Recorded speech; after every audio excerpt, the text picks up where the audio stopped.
సైంటిఫికల్ person scientist ఉన్నాడు కదా, ఆయన ఎవరు, కనుగోలు సునీల్ కనుగోలు మేనిఫెస్టోలో పెట్టిండు. మిస్టర్ దుద్దిల్ల శ్రీధర్ బాబు సంతకం పెట్టి మేనిఫెస్టో కమిటీ చైర్మన్ పబ్బం గడిపించుకున్నాడు. సో ఇట్లా ఏ ఒక్కటంటే ఏ ఒక్కటి కూడా మీరు నెరవేర్చకపోగా, ఒక్క రూపాయి అంటే ఒక్క రూపాయి కూడా గ్రామ పంచాయతీలకు మీరు ఇవ్వకపోగా, ఎక్కడేసిన రోడ్లు అక్కడనే ఉన్నాయి, చెక్ డ్యామ్లు గట్లనే ఉన్నాయి, చుట్టుపక్కల మీ గ్రామాలలో ఎక్కడైతే చెరువులు ఉన్నాయో ఆడ ఇసుక దందాలు చేయబడతాయి. సో మొత్తం కూడా ఇసుక దందాలు చేయడమే కాకుండా, ఇప్పుడు ఫర్ ఎగ్జాంపుల్ కామారెడ్డి మునిగిపోయిందండి మొన్న.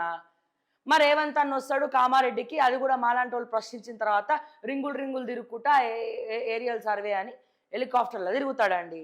రేవంత్ అన్న వస్తాడు, చూస్తాడు, లైక్ ఓదార్పు యాత్రలకు ఇట్లా ఓదార్పు చేస్తాడండి, మళ్ళా తుర్రుమని హెలికాప్టర్ ఎక్కి వెళ్ళిపోతాడండి.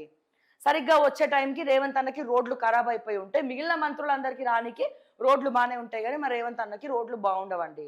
సో అప్పుడేంది, మేము నీకు ఇన్ని నిధులు ఇస్తున్నాం, మీ వరద బాధితులను మేము గుండెలో పెట్టుకొని కాపాడుతామని చెప్పి మాట ఇచ్చి తప్పినటువంటి మొట్టమొదటి ముఖ్యమంత్రి కాంగ్రెస్ పార్టీ ప్రజెంటు.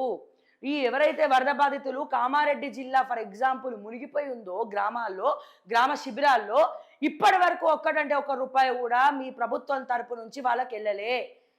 ఈ పాదం బ్రహ్మపాదం అని చెప్పి రేవంత్ రెడ్డి పాదం మోపిండు, మాట ఇచ్చిండు, కానీ ఇప్పుడు జరిగి కూడా వర్షాకాలం వెళ్ళిపోయి చలికాలం వచ్చే, స్వెటర్లు వేసుకొని ఉన్నాం, గొడుగులు అయిపోయాయి, స్వెటర్లు వేసుకున్నాం, అయినా కానీ వరద బాధితులకు న్యాయం జరగలే.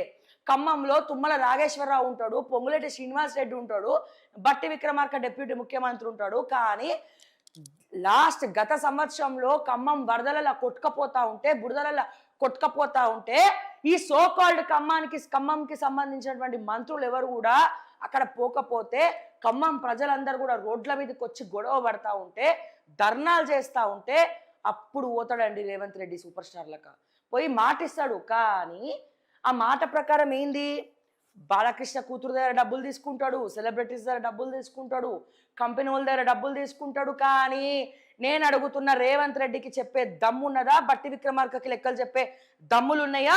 ఇప్పటి వరకు మీరు బాలకృష్ణ బిడ్డ దగ్గర తీసుకున్న పైసలు కానీ, కొంతమంది కంపెనీ వాళ్ళ దగ్గర మరి ఈ ఏమంటారు వరద బాధితులకు సహాయం చేస్తామని చెప్పి మీరు కలెక్ట్ చేసుకున్నటువంటి సీఎం ఫండ్ కానీ ఏ ఒక్క రూపాయి అన్న ఖమ్మం జిల్లాలో పంచి పెట్టినవా?